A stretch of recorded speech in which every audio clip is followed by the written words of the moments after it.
क्या आप लोग को पता है रावण एक राक्षस नहीं थे, लेकिन वह एक विद्याधर थे जिसका जन्म राक्षस वंश में हुआ था। वह त्रिलोक के स्वामी, अत्यंत रूपवान, नीति के ज्ञाता और एक बड़े विद्वान थे। रावण का नाम दशानन था।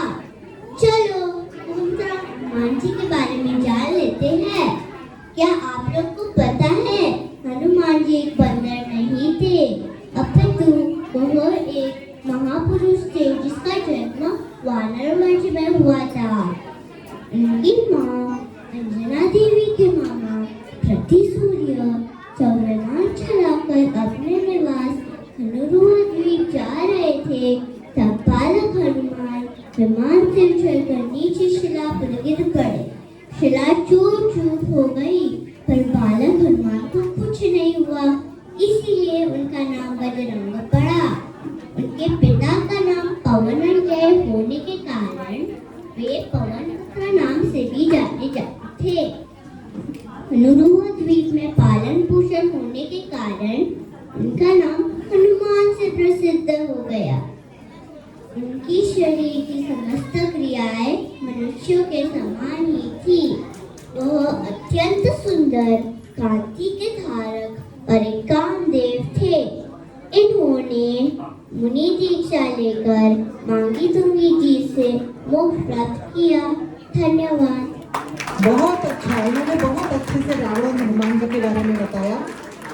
अब आगे हम देखेंगे पाताल लंका, जहाँ पर कि दशानन का राज्य था। वह जिनेंद्र देव के बहुत बड़े भक्त थे दशानन, और म्यूजिशियन भी थे। वो वीणा बहुत अच्छी बजाते थे। तो जब भगवान की भक्ति करते थे तो परिवार जन के साथ वो वीणा बजा के शांतिनाथ भगवान, आदिनाथ भगवान के मंदिर में भक्ति कर रहे थे और मंदोदरी नृत्य कर रहे थे।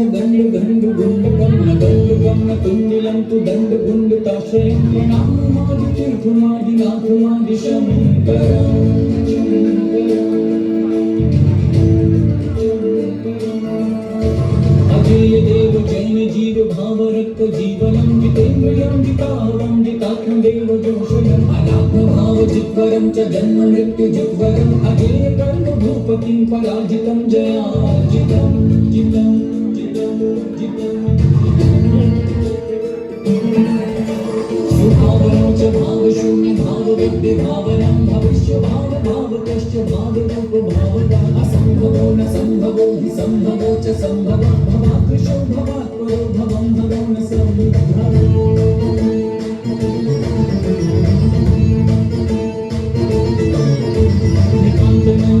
नंदनं च नंदकेश्वरं नरं नरेशमिर्मगं नरीनिरीहनायकं नरामरादिवन्दितं निजात्मनो निबोधकं नमामि चाभिनन्दनं च नातिवादनं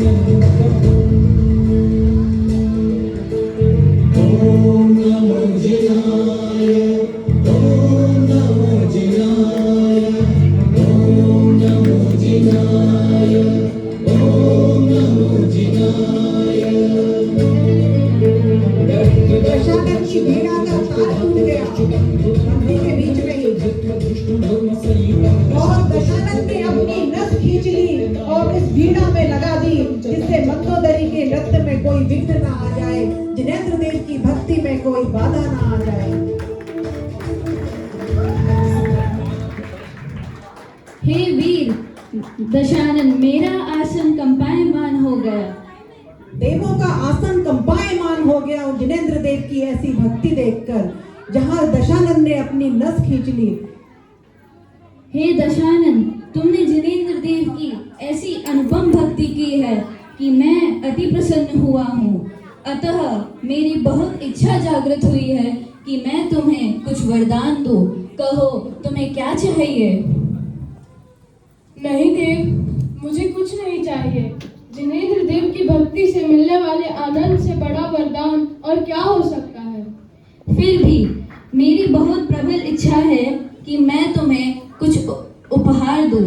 मैं तुम्हें अमोघ शक्ति का वरदान देता हूँ। यह बहुत ही शक्तिशाली शक्ति है जो किसी भी शत्रु को क्षण में परास्त कर दे।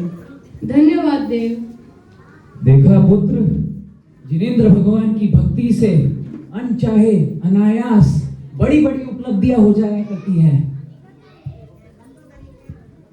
मंदोदरी के पितामह हैं, राजा मय हैं, जो कि उनके साथ भक्ति कर रहे थे। हाँ सच्ची भैया, आज का आनंद कुछ और ही। हाँ भ्राता, आज तो प्रभु की भक्ति करने से मन आनंदित हो गया है। चंद्र नखा या सूर्पणा था। पिताजी, हम प्रत्येक पर्व में ऐसे ही भक्ति किया करेंगे। इंद्रजीत। भ्राताश्री, आपने सही कहा, परंतु अभी विलंब हो रहा है। हमें राज्यसभा की ओर प्रस्थान करना चाहिए। हाँ चलो, सब चलते हैं।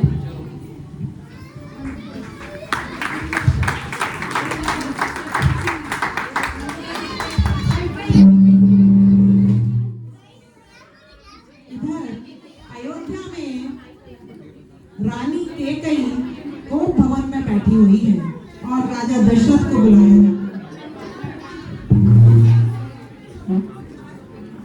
राजा दशरथ आने वाले हैं।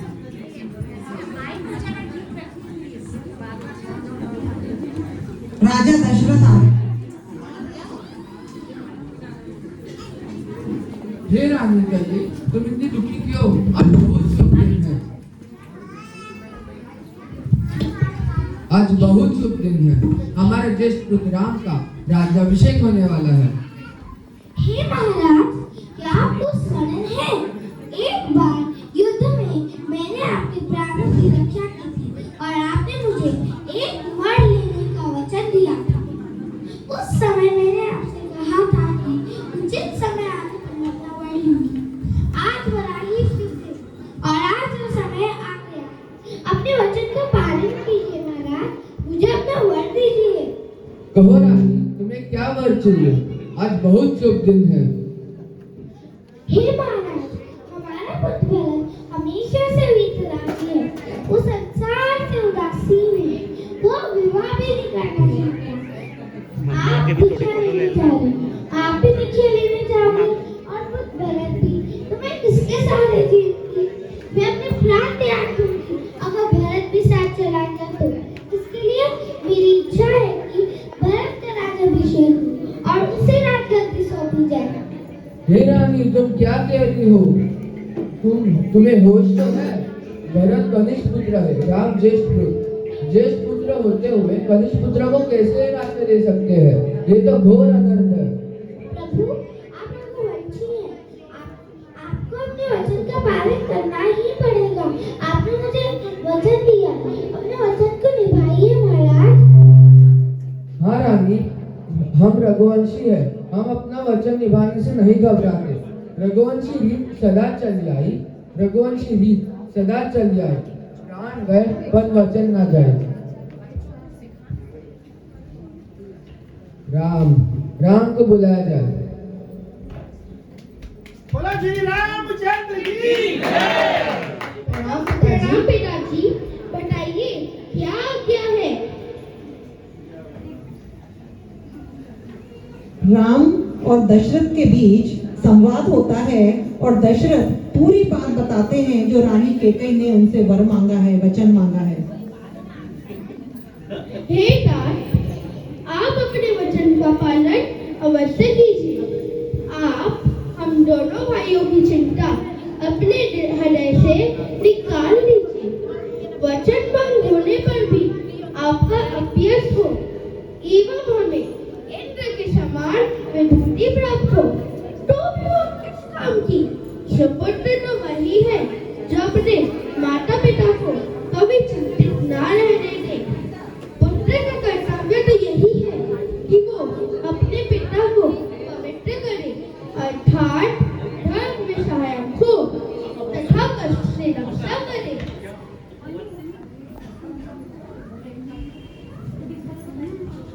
अभी भरत आ जाते हैं। हे पिताजी, मुझे दीक्षा लेने की बहुत अभिलाषा है। मैं भी आपके साथ वन की ओर चलूंगा और मुनि दीक्षा धारण करूंगा। हे पुत्र, तुम अभी छोटे, राज्य का शासन और प्रजा का पालन करना चाहिए। वृद्ध होने पर ही दीक्षा लेना योग्य है। आप मेरी दीक्षा लेने की आज्ञा दीजिए। अगर रहस्य में रहने से ही कल्याण होता, तब आप इस विशाल राज्य को छोड़कर वन गमन क्यों कर रहे हो? आप मेरे पूज्य तात हैं, अर्थात का यही धर्म है कि वे संसार से तारे ये थी धन, काया, पत्नी, पुत्र, परिवार समस्त को त्याग कर एक माता आपकी ही परलोक गमन करता है। हे भरत, तुम्हें तात के वचन का पालन करना चाहिए। तुम न्यायपूर्वक अयोध्या का शासन कर पिता का यश करवाओ। तुम जैसे पुत्र के होते हुए माता कहते की मृत्यु हो जाएगा, ये तो अनर्थ होगा। जैसे रत्नों की उत्पत्ति समुद्र से होती है, सरोवर से नहीं। तुम निश्चित होकर राज करो। मैं कोई ऐसी जगह रहूंगा जहाँ मुझे कोई पहचान न सके। हे माता, मृत्यु बाल, वृद्ध या तरुण अवस्था पर कोई विचार नहीं करती। आप व्यर्थ ही मोहदर्दी में डुबाते हैं। हे भ्राता, मैं आपकी बात से सहमत बिल्कुल नहीं हूँ। मैं अभी कैकेयी माता के पास जाता हूँ और उनसे बात करता हूँ।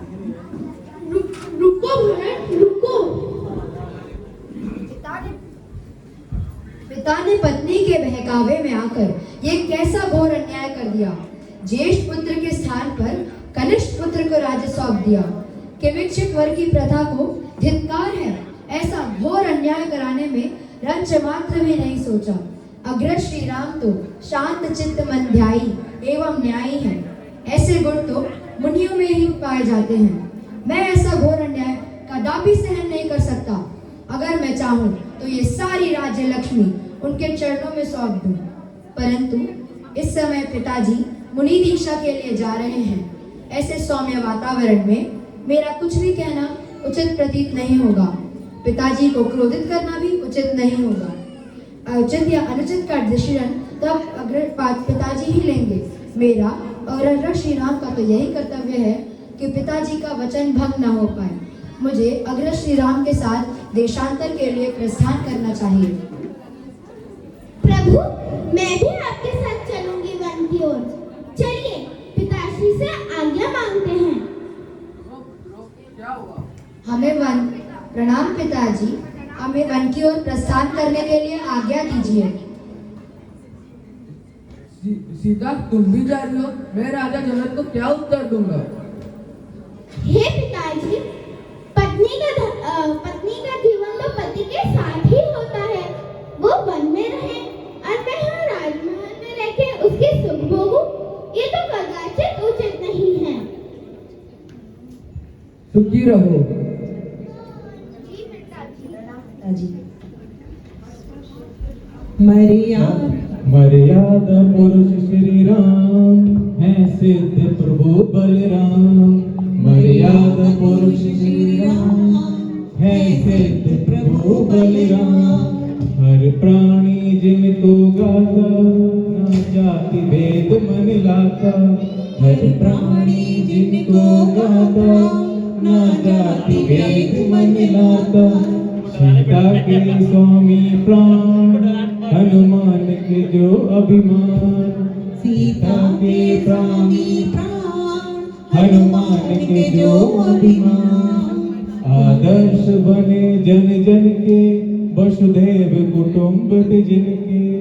आदर्श बने जन जन के वसुधैव कुटुंब जिनके। जो भी ले इनका नाम बिगड़े बनते सब काम। जो भी ले इनका नाम बिगड़े बनते सब काम। मर्यादा पुरुष श्री राम है सिद्ध प्रभु बलराम। प्रभु श्री राम, प्रभु श्री राम, प्रभु श्री राम, प्रभु श्री राम। मर्यादा पुरुष श्री राम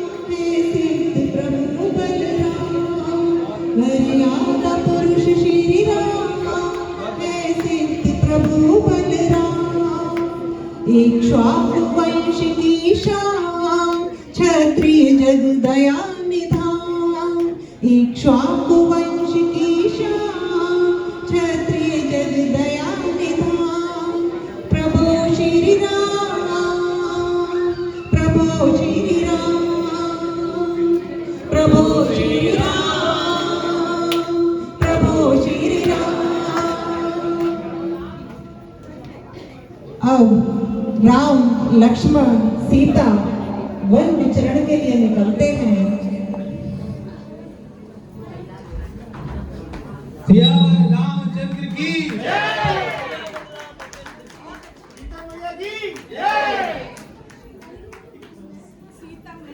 हे भ्राता, मैं भोजन के लिए लकड़ियों की व्यवस्था करके आता हूँ। हाँ लक्ष्मण।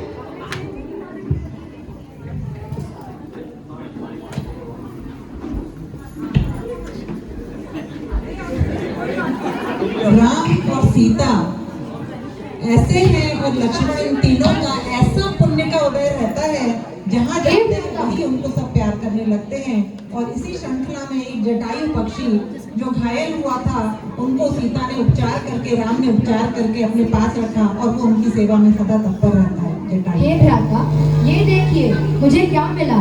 ये तो चंद्रहास खड़ग है ना, ये तो बहुत शक्तिशाली तलवार है। अरे ये तो बहुत ही शक्तिशाली तलवार है लक्ष्मण। हे लक्ष्मण, यह चंद्रहास खड्ग तुझे मेरे पुत्र शंभु को वध करके प्राप्त हुई है। आ मेरे सामने आ और मुझसे युद्ध कर। क्या ये चंद्रहास खड़ग मैंने किसी का वध करके प्राप्त करी है? रे मूढ़, तुझे इतना समझ नहीं आया कि भाई घास के ढेर पर जो चंद्रहास खड्ग थी, उसके नीचे मेरा पुत्र शंभु था और तूने वो खड्ग चला दी बिना सोचे समझे। अब आज तेरी मृत्यु निश्चित है, युद्ध कर मेरे से। हे भ्राता, जिस शंभु का वध मैंने अनजाने में किया है, उसके पिता खरदूषण मुझे युद्ध के लिए ललकार रहे हैं। मुझे युद्ध के लिए जाना चाहिए। चलो लक्ष्मण, हम दोनों युद्ध के लिए चलते हैं और उस खरदूषण को हरा देते हैं। आप नहीं भ्राता, मैं युद्ध के लिए जाता हूँ। आप भावच की रक्षा कीजिए। अगर मुझे आपकी सहायता की जरूरत पड़ेगी तो मैं, हे श्री राम मेरी रक्षा करो, हे श्री राम मेरी रक्षा करो, ऐसी तुमुल ध्वनि करूंगा। तब आप मेरी रक्षा के लिए मेरे समीप आ जाइए। ठीक है लक्ष्मण, जब भी तुम्हें मेरी सहायता की जरूरत पड़े तो मुझे आवाज लगाना, मैं आ जाऊंगा। जी भ्राता। प्रणाम भ्राता, प्रणाम माता। श्री रामचंद्र की। अभी दशानन खरदूषण के सहायता के लिए पुष्पक विमान से जा रहा है, उसी वन से जहाँ पर की सीता है। ऐसी बावती भी लगवा ले। अरे ये सुंदरी कौन है? इस नारी रत्न के अभाव में तो मेरा विपुल वैभव जीवन सब व्यर्थ है। वैसे तो मुझे तत्काल खरदूषण के यहाँ उसकी सहायता के लिए पहुँचना था, परंतु इस नारी रत्न को देखकर मेरा मन जो अशांत हो उठा है, उसे शांत करना जरूरी है। खरदूषण तो स्वयं महाबली है, दोनों भाइयों को नष्ट कर देगा। मैं इस अनिंद सुंदरी का हरण कर ले जाऊंगा। गुप्त रूप से ले जाने में मेरी कीर्ति में भी कोई अपयश न आ पाएगा। मेरे पास अवलोकनीय विद्या है, जिसकी सहायता से मैं पता लगा सकता हूँ कि इनके पीछे क्या है और कौन है ये लोग। हाँ, ये राम है और ये सीता है। अब मुझे लक्ष्मण की आवाज में राम को पुकारना होगा, जिससे राम सीता से दूर हो जाए। हे राम मेरी रक्षा करो, हे राम मेरी रक्षा करो। अरे ये तो लक्ष्मण की आवाज है, वो मुझे सहायता के लिए बुलाना है। सीता तुम अपना ध्यान रखना, और जटायु तुम अपनी माता सीता का ध्यान रखना। मैं लक्ष्मण के पास जा रहा हूँ।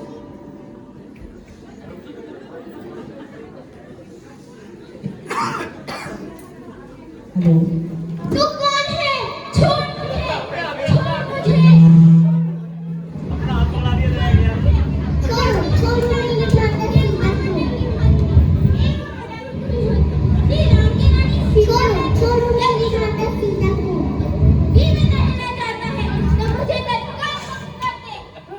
अभी जटायु नीचे गिर गए हैं। जटायु मरणासन अवस्था में है और इतने में राम आ जाते हैं। जटायु इतनी तकलीफ में है कि सभी लोग आ गए उनको संभालने। डॉक्टर नहीं है।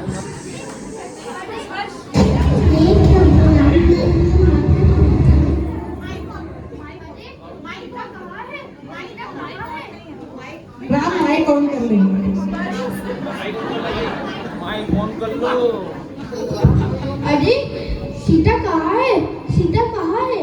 अरे जटायु तो अपने मरण अवस्था में है। क्या हुआ जटायु?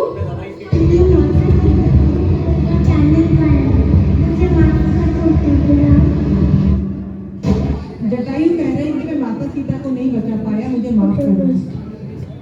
नमो अधिष्ठानम नमो सिद्धारम नमो आर्यारम नमो वज्रायम नमो लोय सब्बसावरम। जटायु का शांत भाव से मरण हुआ।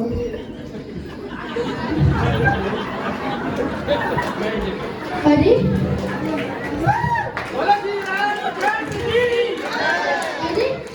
अरे जटायु देव लोगों में लेकर देंगे। अपनी माता सीता को नहीं बचा पाया। और सीता कहाँ है? सीता का अपहरण किसने किया? हे माता सीता, कहाँ है आप? हे माता सीता, कहाँ है आप? हम आपको कहाँ ढूंढे? यह सब परेशानी हो रहे हैं। वहाँ से सुग्रीव आते हैं। हनुमान जी की जय। अभी सुग्रीव आ रहे हैं, राजा सुग्रीव भी तत्व मोक्षगामी थे, उसी भाव से मोक्ष गए। वो भी बहुत सुंदर विद्याधर थे। हे देव, मैं राजा सुग्रीव की कंदपुर का स्वामी हूँ। कुछ काल पूर्व एक दुष्ट विद्याधर मेरे राज्य और मेरी रानी सितारा को अपने अधिकार में लेने की इच्छा से मेरा ही रूप धारण कर राजमहल में प्रवेश हुआ। बड़े बड़े विद्याधर भी मेरी सहायता करने में असमर्थ रहे हैं। अब हे देव रघुनाथ, मैं आपकी शरण में आया हूँ। कृपया मुझसे प्रसन्न होकर मेरी सहायता कीजिए। हाँ, हम तुम्हारी सहायता करेंगे, परंतु जिस तरह हम तुम्हारे राज्य को वापस लाने में तुम्हारी सहायता कर रहे हैं, उसी तरह तुम्हें भी मेरी माता सीता को वापस लाने में हमारी सहायता करनी होगी। हे प्रभु, मेरा कार्य सिद्ध होने के पश्चात यदि मैं 7 दिवस के अंतराल में सीता का पता तो स्वयं अग्नि में प्रवेश कर प्राण त्याग दूंगा। राजा सुग्रीव ने शपथ ले ली है कि यदि 7 दिन के अंदर सीता का पता नहीं किया तो वो स्वयं अग्नि में प्रवेश कर जाएंगे। और अब वह सीता की सहायता के लिए लाने के लिए हनुमान जी को लेने गए हैं। बोलो पवन पुत्र हनुमान की जय। हे देव, ये हनुरी द्वीप के राजा हनुमान हैं। ये हमारी सहायता करेंगे। इन्होंने पहले से ही राम का बहुत बहुत नाम सुना था। हे देव, मैं हनुरी द्वीप का राजा हनुमान हूँ। मैंने आपका नाम बहुत सुना है और आज मैं आपको देखकर धन्य हूँ। हे देव, शास्त्रों में कहा है कि दुनिया की प्रशंसा परोक्ष में करनी चाहिए, परंतु मैं तो आपके सद्गुणों से इतना आकर्षित हुआ कि मानो मैं वशीभूत हो गया हूँ। मैंने आपकी महिमा जैसी सुनी थी, उसे आज मैंने देख लिया। आप धन्य हैं। आपने विष्णु सहस्त्रगति का वध कर कपिवंश के विद्याधरों पर लगे कलंक का निवारण किया है। इस प्रकार आपने हम पर बड़ा उपकार किया है। मैं आपका अत्यंत आभारी हूँ। शास्त्रों की आज्ञा है कि जो अपने ऊपर उपकार करने वाले की सेवा न करे तो उसके पास शुद्धता नहीं। सब लोग चुप रहे, आवाज कम आ पा रही है। सब बस बस भगवान जी, मैंने भी आपकी बहुत प्रशंसा सुनी है। हे राघव, हम अपना प्राण त्याग कर भी आपके कार्य साधन के लिए अपनी पूरी सेना के साथ तैयार है। मैं तत्काल लंका जाकर दशानन को समझाऊंगा। मुझे पूरा विश्वास है कि अब जल्दी माता सीता को अपने पास देखूंगी। ये मुद्रिका माता सीता को देना। जी प्रभु। जय श्री राम।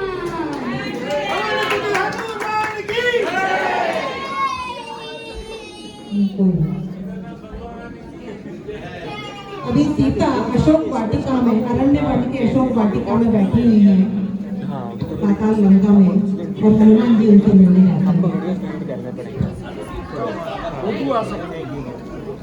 लगता है ये माता सीता है। हे माता, मैं अनुरुई द्वीप का राजा हनुमान हूँ। मैं श्री राम का परम भक्त हूँ। मैं आपके खोज के लिए आया हूँ। हे महासती, श्री राम स्वर्ग के समान सुंदर महल में विराजमान है, परंतु एकमात्र आपकी चिंता होने के कारण वो कभी चैन नहीं पाते। समस्त भोग त्याग कर आपके ही ध्यान में तरीन रहते हैं। उन्होंने आपके लिए मुद्रिका भेजी है। हे बंधु, मैं अपने अशुभ कर्म के उदय से इस दुख के महासागर में पड़ी थी। आपके मुखाग्र से पति के कुशल क्षेम का समाचार सुनकर मुझे परम संतोष मिला। बताइए, मैं आपको क्या दूं? आपने मुझे मेरी पति की यह मुद्रिका देकर मुझ पर बहुत बड़ा उपकार किया है। हे माता, आप भी एक निशानी दे दीजिए ताकि मैं आपका कुशलता का प्रभु को विश्वास दिला सकता हूँ। मैं अपनी अंगूठी या चूड़ा कुछ दे देती हूँ।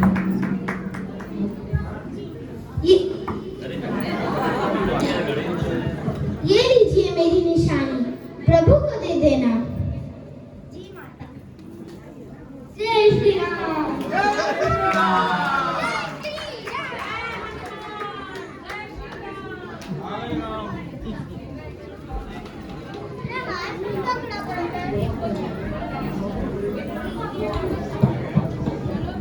हे प्रभु, मैं माता सीता से मिलके आया हूँ। वह बहुत कुशल है पर दुखी भी। उन्होंने आपके लिए ये भेजा है चूड़ा। और राम ये देखकर बहुत प्रसन्न हो गए हैं। अब युद्ध की तैयारी की शुरुआत हो रही है। अब हमें युद्ध की तैयारी करनी चाहिए। और तभी विभीषण का आगमन होता है। हे देव, मैं विभीषण, रावण का लघु भ्राता। मैंने अपने ज्येष्ठ भ्राता को बहुत समझाया कि वो सीता को आपके पास भेज दे, परंतु उन्होंने एक न सुनी और उनके और मेरे भ्राता में परस्पर विरोध हो गया। अब मैं आपकी शरण में आना चाहता हूँ। अब तो हमारे साथ विभीषण भी है। अब तो हमारी विजय निश्चित है। हमें युद्ध के लिए प्रस्थान करना चाहिए। हाँ प्रभु, ये दशानन के लघु भ्राता विभीषण है। ये बहुत नीतिवान और धार्मिक प्रवृत्ति के हैं। ये हमको इनके वचनों पे विश्वास करना चाहिए।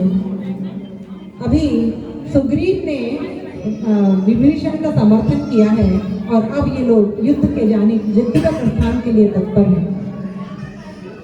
अभी राम और रावण के बीच, राम की सेना और रावण की सेना के बीच युद्ध होगा।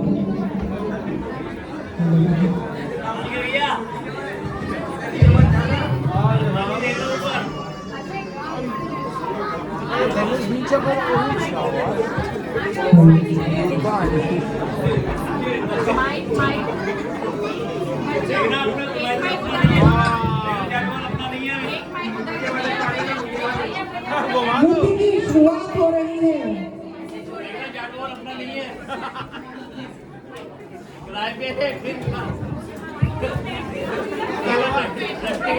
आज तो तेरा अंतिम दिन निश्चित है दशानन।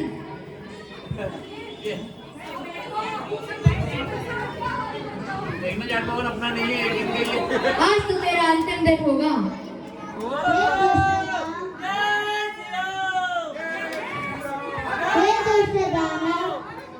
ऐसा लगता है आज तेरे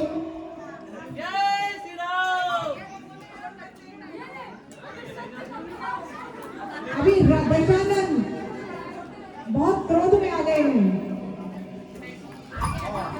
और फिर लक्ष्मण को अमोघ शक्ति लग गई है, जो कि दशानन को वरदान मिला था देवों से, वह शक्ति उन्होंने रावण के ऊपर चला दी है। और इधर कुंभकर्ण और इंद्रजीत को नागपाश में बांध दिया गया है। अरे लक्ष्मण, आगे खोलो लक्ष्मण, लक्ष्मण, तुम मुझे छोड़कर नहीं जा और राम बहुत दुखी हो गए हैं। हे देव, क्या हुआ आपको? उठो उठो। हे देव, आप शोक मत कीजिए, लक्ष्मण निश्चित रूप से पूर्णतः स्वस्थ हो जाएंगे। मैंने सुना है कि क्या जो युद्ध में घायल हो गया था, उसके ऊपर किसी की शक्ति का प्रहार हुआ था और उसके ऊपर सुगंधित जल छिड़कने से उसके ऊपर जो शक्ति का प्रहार हुआ था वो दूर हो गया और वह जल राजा द्रौपदी की पुत्री, उसका नाम संजय है और वो अतिमत गुणवती और जिन शासन भक्ति में प्रवीण है। अगर इसी जल को लाया जाए तो लक्ष्मण अवश्य ठीक हो जाएंगे। अभी विशल्या आ रही है, राजा द्रौपदी की पुत्री, अत्यंत पुण्यशाली है वो। पिछले जन्म में उन्होंने बहुत तपस्या की थी और इसी तपस्या के फल से उनके स्नान का जल किसी के ऊपर छिड़क दिया जाए तो किसी भी प्रकार की व्याधि दूर हो जाती है। और वह राम की जो लक्ष्मण को जो शक्ति लगी है उसको दूर करने के लिए आ रही हैं। रानी विशल्या बहुत शर्मीली है, इसलिए थोड़ा धीरे धीरे आ रही हैं। रानी विशल्या अब वो नमोकार मंत्र पढ़ रही हैं और अपना जल जो है वो छिड़क रही है लक्ष्मण के ऊपर।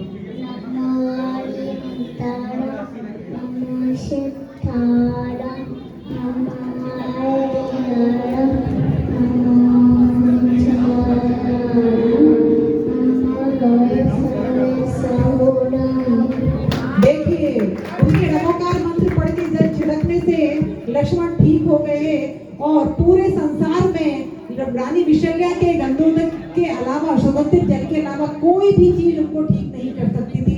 वह अमोघ शक्ति इतनी ज्यादा शक्तिशाली थी। रानी विशल्या की जय।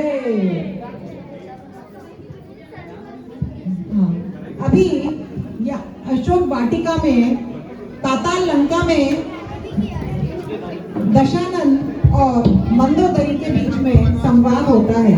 इसी बीच दशानन ने भगवान की, प्रभु की बहुत भक्ति करके, ये रिकॉर्डिंग में कुछ आना प्रॉब्लम हो रही है, बहुत आवाज आ रही है, बहुत भक्ति करके बहुरूपणी विद्या सिद्ध कर ली थी। क्योंकि दशानन विद्याधर थे तो वो तपस्या करके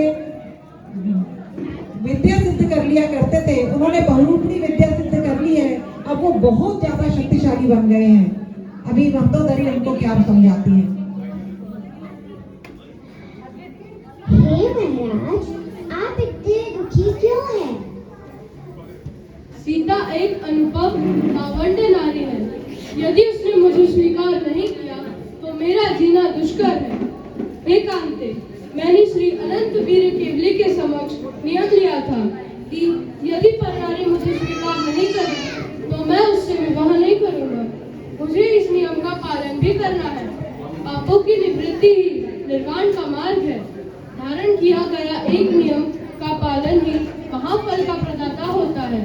इसीलिए हे प्रिय, तो तत्काल अशोक वाटिका में जाकर उसे समझा, अन्यथा मैं प्राण त्याग दूंगा।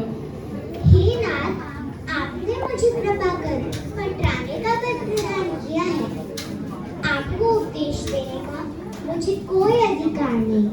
मैं आपसे केवल विनती करना चाहती हूँ, यदि मेरे मुख से कोई कठोर वचन निकल जाए तो मुझे क्षमा करना। आप युद्ध रूपी संदेह की तुला करना चाहिए। अभी आपका क्या गया है? आप समस्त भूमंडल के अधिपति हो। अपने चित्त को कुमार्ग से हटाकर सुमार्ग में लाओ। संदेह कर अपने दोनों पुत्रों एवं व्रता को मुक्त करा लो। यह भूमि गोचरी श्री राम की पत्नी अग्निशिखा की संघर्ष है। यह आपको जलाकर भस्म कर सकती है। इसे त्याग दो। हे कांते, तू मेरी पटरानी होकर अपने मुख से कायरता के शब्द क्यों कहती है? मैं तेरा मुख भी नहीं देखना चाहता हूँ। तू व्यर्थ ही अपने को महान पंडित मान बक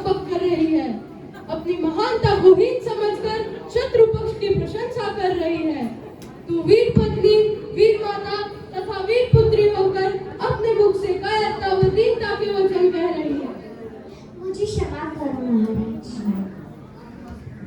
जब तक मैं अपने पति के कुशल क्षेम का समाचार नहीं सुनूंगी, तब तक मैं अन्न जल ग्रहण नहीं करूंगी। बोलो श्री रामचंद्र की। अब रावण की सेना और राम की सेना के बीच द्वितीय युद्ध होता है और अभी तो दशानन बहुत ज्यादा शक्तिशाली बन गया है, उसके ऊपर बहुरूपी विद्या भी आ गई है उसके साथ। और इधर कुंभकर्ण और इंद्रजीत राम की सेना के पीछे कैदी हैं। वो तो अभी मैंने ब्राइटनेस कम कर रखी है, पर वैसे तो आ जाएगा। नहीं वो तो वीडियो में तो आ ही जाएगा, वो दिक्कत नहीं। बोलेंगे तो बोल देगी, जब अभी देखेगा तो कोई ब्राइटनेस करेगा उसके साथ। अभी युद्ध की तैयारियां चल रही हैं, तब तक एक अनाउंसमेंट। सभी को जय जय। ये मंदिर का जो निर्माण हुआ है उसमें आप सब लोगों ने बहुत सहयोग दिया है, ये सभी के लिए बहुत बहुत धन्यवाद। अभी इसके लिए ट्रस्ट ने एक सम्मान पत्र देने का निर्णय किया सबके लिए। एक परिवार के लिए एक सम्मान पत्र देने की बात है। हमारा आइडिया ये था कि हम सबको यहाँ सम्मानित करेंगे, लेकिन समय अभाव के कारण ये नहीं हो पाएगा, इसीलिए हम चाहते हैं कि भाई सबको अपनी जगह पे आके हम ये दे दें, तो परिवार को एक ऐसा सम्मान पत्र मिले वो हर एक के लिए है। Please cooperate. Thank you. सभी युद्ध के लिए तैयार हैं। अरे भूमि गोत्री, तू एक नन्हा सा बालक है, तू क्या लगता है मेरे सामने? तुझे अभी परास्त कर दूंगा राम। हे विद्याधर, अब भी तेरा कुछ नहीं गया है। आज के जीवन का आखिरी दिन निश्चित है। ऐ श्री ग्रीव, तुझे यमलोक को बताता हूँ, काल के काल में समाने के लिए तैयार हो जा। हे विद्याधर, देख अब भी तेरा कुछ नहीं गया है। भावत जानकी को श्री राम को सौंप कर उनसे निवेदन करती, आपकी कृपा से ही मैं जीवित हूँ। तेरी राज्य लक्ष्मी तेरी ही रहेगी, हमें उसमें से एक रेश मात्र का भी अभिप्राय नहीं है। ए राम, तू व्यर्थ ही गर्व करता है। क्या तू जानता नहीं, मैं महेश्वर विद्याधर दशानन हूँ और तू निरुपाय भूमि गोत्री। हे विद्याधर, तू यह विस्तृत कर बैठा है कि मैं तेरा संहारक अतः नारायण पदवी का धारी हुआ हूँ।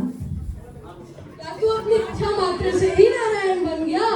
तेरे पिता ने तुझे कपूत समझकर तुझसे तंग अपने राज्य से निर्वासित कर दिया था। अरे वंचारी, दरिद्री, निर्लज्ज, अभी मैं तेरी वसुदेव पदवी भली भांति जान चुका हूँ।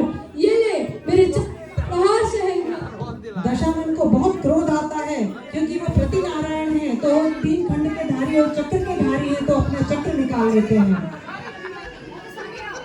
और चक्र लक्ष्मण के हाथ में आ जाता है, क्योंकि लक्ष्मण भी नारायण है। चक्र नारायण को कभी घात नहीं पहुंचा सकता।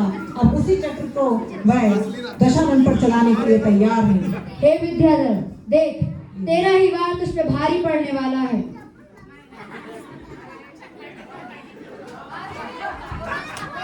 दशानन का वध हो जाता है उस चक्र से। दशानन पुत्र, जो कि उठो पुत्र, ससुर है, तुम ऐसे नहीं कर सकते पुत्र। मैं क्या जवाब दूंगा तुम्हारी बहन, तुम्हारी पत्नी को? उठो दशानन, उठो। और यहाँ राजा राम कुंभकर्ण और इंद्रजीत को राजपाट से मुक्त करने का आदेश देते हैं। अब कुंभकर्ण रामचंद्र जी की बहुत प्रशंसा करते हैं कि उन्होंने इतने आसानी से उनको मुक्त कर दिया।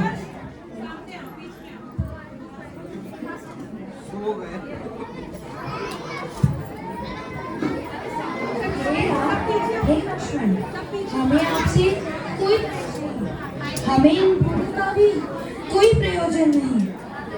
यही भोग एक जीव को अनंत काल से इस संसार में रुलाते आ रहे हैं। जिस प्रकार रात्रि के अंधकार में हमारी दृष्टि अक्षम हो जाती है, उसी प्रकार प्रभात के सूर्य में हमारी दृष्टि प्रकाशमयी हो जाती है। उसी प्रकार पूर्व काल में हमारी दृष्टि भोगाशक्त हो गई थी, परंतु अब हमारी दृष्टि भोग विरक्त हो गई है। जय श्री राम। जय श्री राम। अभी राम लक्ष्मण सब लोग पाताल लंका में ही निवास कर रहे हैं और सारी राम की सेना सबका आभार व्यक्त कर रही है। उपकार लोक का करते, अपवाद का रखते ध्यान। उपकार लोक का करते, अपवाद का रखते ध्यान। पापे कुल में सम्मान। जय श्री राम। मर्यादा पुरुष श्री राम है सिद्ध प्रभु बलराम। मर्यादा पुरुष श्री राम है सिद्ध प्रभु बलराम। हर प्राणी जिनको गाता, ना जाति भेद मन जाता। हर प्राणी जिनको गाता, ना जाति भेद मन जाता। जो भी इनका नाम, बिगड़े बनते सब काम। जो भी इनका नाम, बनते बिगड़े सब काम। प्रभु श्री राम, प्रभु श्री राम, प्रभु श्री राम, प्रभु श्री राम। बोलिए मुनि सुब्रत नाथ भगवान की जय। नाथ भगवान की जय। रामचंद्र जी मुनि सुब्रत भगवान के हुए थे, इसलिए उनको हमने मुनि सुब्रत नाथ भगवान की जय कहते हैं वो। और रामचंद्र जी मोक्ष गए, हनुमान जी मोक्ष गए और सुग्रीव मोक्ष गए, कुंभकर्ण इंद्रजीत भी मोक्ष गए, सब सिद्ध शिला में बैठे हैं। और नल भी जो सुग्रीव के पुत्र थे वो भी मोक्ष गए। जय श्री राम। बहुत बहुत धन्यवाद बच्चों।